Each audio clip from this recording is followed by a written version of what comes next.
96.9 WBZH and 101.1 WHSM, Hayward's home for real news and great conversation. Here's your daily news roundup. For Civic Media News, I'm Connie Fellman. Former Lieutenant Governor Mandela Barnes became the third Democrat to drop out of the race for Wisconsin governor yesterday. Lieutenant Governor Sarah Rodriguez pulled out 2 weeks ago following a campaign finance controversy, while former State Economic Development Chief Missy Hughes ended her candidacy in June. Following Rodriguez's exit, Milwaukee County Executive David Crowley re-entered the gubernatorial contest, backed by Governor Tony Evers. These political shifts are happening as nearly 130,000 have already submitted their absentee ballots. On Wednesday, a judicial ruling dismissed a Democratic-backed legal challenge that aimed to permit voters to recast ballots they had previously filed.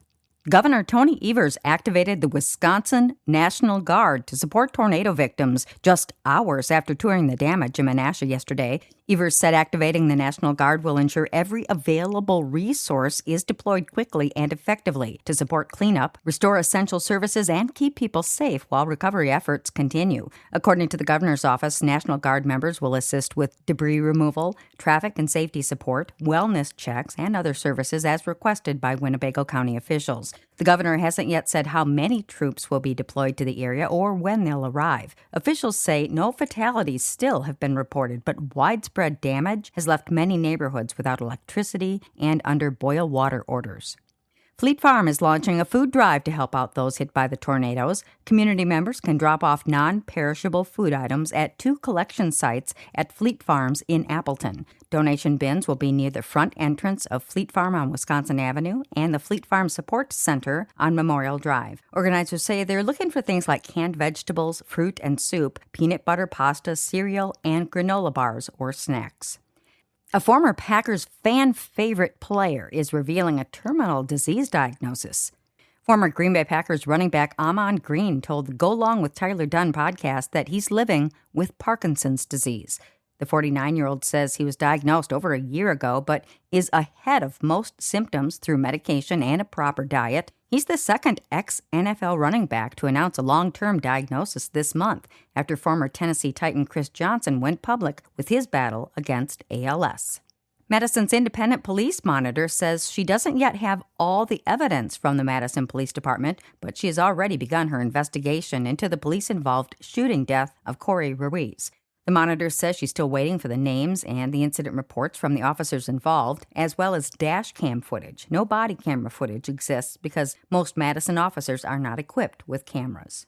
Governor Tony Evers and the Wisconsin Department of Transportation are announcing that 101 communities across the state will receive $30 million through the local Small Structures Improvement Program. The funds are set to repair or replace aging culverts and small bridge structures on local roads across Wisconsin. In a statement, Evers said these investments are making a difference for communities that otherwise would not have received any funding.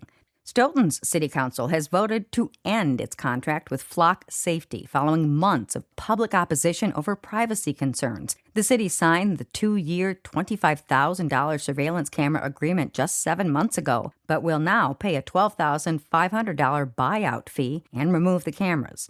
Police officials say the cameras were intended only as a public safety tool. Stoughton now becomes the 7th entity in Dane County to end or to not renew its contract with Flock Safety. And that's your state news update. I'm Connie Fellman for Civic Media News.